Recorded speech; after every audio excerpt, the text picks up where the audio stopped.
Alright, this is for the guys that asked for a video to better define and show a little bit about the delete process on a 45 and 5500.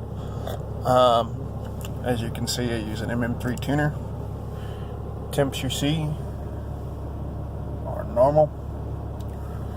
That stays about the same even going down the road. Right now I'm letting it cool off a little bit, and I'm going to shut it off and get out and give you a walk around.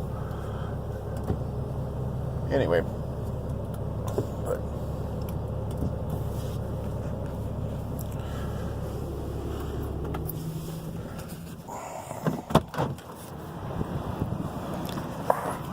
nice hot day here in Texas.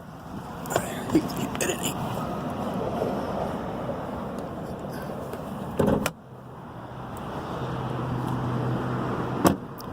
Had to get the tires replaced. Just for another heads up for y'all that have one of these, Chrysler sends them out of the factory with 1 degree camber off, which will cause your tires to wear out fairly quickly. Mine was shot at 30,000 miles. They were done.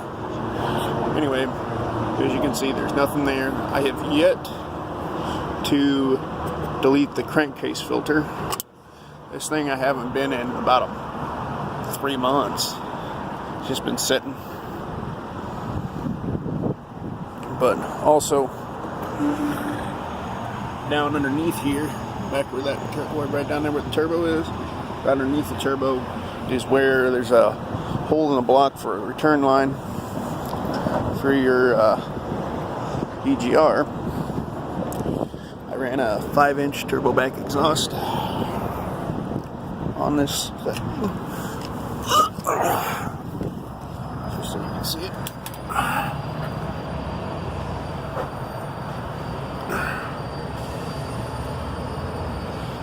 All the way back.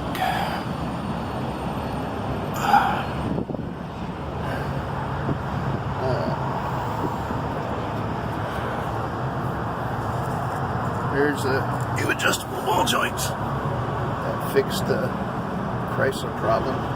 They're eccentric, so it gives it that 1 degree of camber adjustment, which is weird. It's very needed on this truck.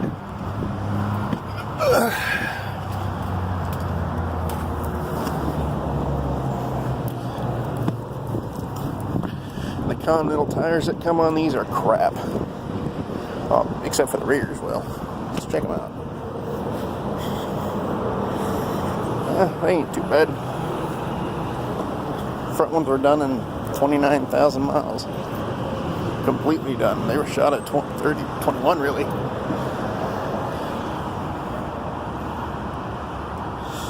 Yeah. Block off plate and all that.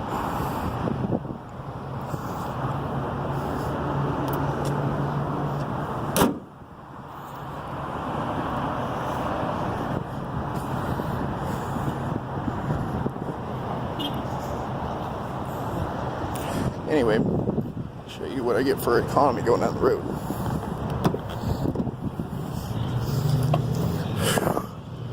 If you live in Texas, don't ever let your truck sit closed for 3 months. It gets a mildew smell.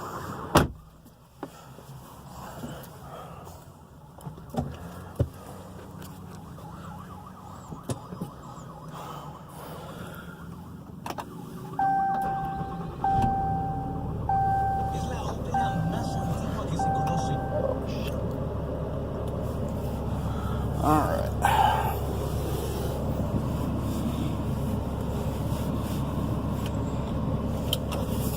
There we are, we're strapped in. Now, I just got back from Reno, Nevada. That was a fun drive. I have a TDI and also delete. It's a 2015 TDI Passat. On the way back here, I was getting at 85 mile an hour, averaging 50 miles a gallon. At 105 mile an hour, which I ran between Santa Rosa, New Mexico, and Amarillo, I was getting 40 at 105. Alright, let's get this on the right screen here.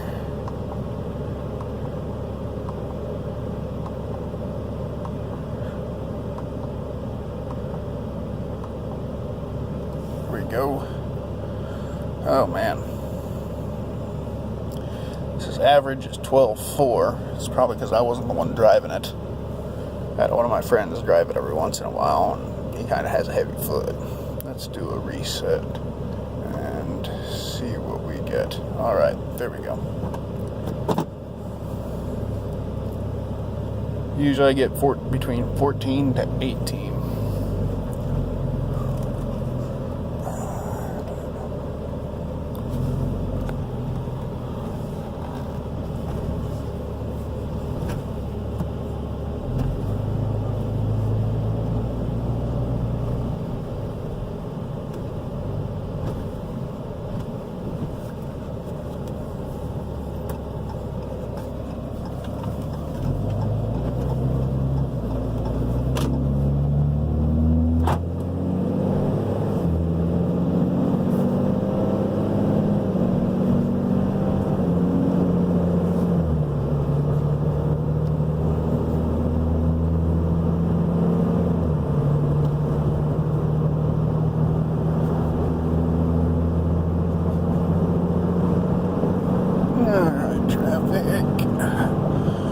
And there's another mod I'm going to be doing to this is the Keltman air ride system.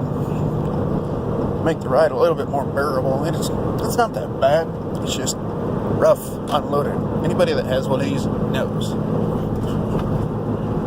Okay, 70 mile an hour. Now it's 65 here. I'll fix that. About where I usually run. 70.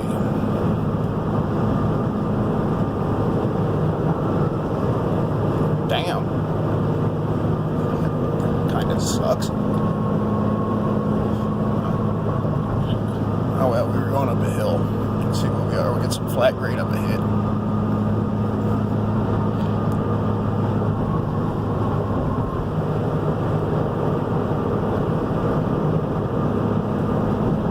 Also, one other thing I did do, I removed the baffle out of that little can for the turbo. That's why you hear more of the turbo sounds and everything else. I don't know what it does for fuel economy. I think it's more for just aesthetics, but I don't know. That's what I did. At the same time, I deleted it.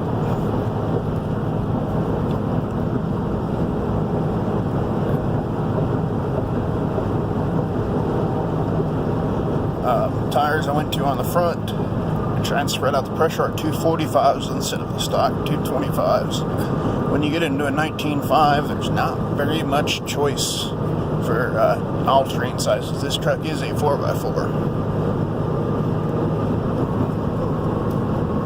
It's done me rather well for what little mileage I've had it. Back when I bought it, the intent was to turn it into a rig welder, but since things have since changed, companies that I've worked for as of lately usually either fly me everywhere or don't need me to bring my tools. So this thing sits parked a lot of the time.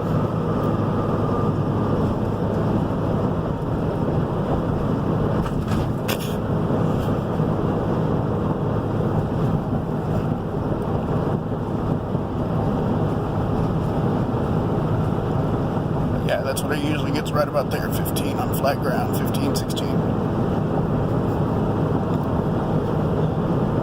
Right now I dropped off a Volkswagen to get the tires rotated. To do the emissions delete on that thing, there will be videos of that too, because there's nobody that has a 2015 Passat that they've deleted the emissions on, and I know why. It's because it's one giant pain in the ass. To remove the emission stack off that engine, off that 2-liter TDI, you got to drop the cradle. You got to about pull the engine out of the damn thing in order to get to the emission stack, because it's right on the back of the engine. So that's going to be something fun. Anyway, I usually do all my work myself, but when I'm on the road, my vehicle just sitting, the vehicle I'm not using sitting somewhere, and it needs some just small stuff done, like those ball joints. Chrysler wouldn't cover that, which is stupid, but the service rep told me to keep my receipts, keep my paperwork, make copies and all of that, and send the copies and originals originals off to Chrysler and keep my copies. So hopefully be able to get a case number on that and get that fixed. Be reimbursed for the tires and everything else. For all that work that's on the front end that Chrysler won't fix. If you do it yourself, you'll spend probably about $800, $1,000. If you pay someone else to do it, it's about $1,200, $1,500. There y'all go.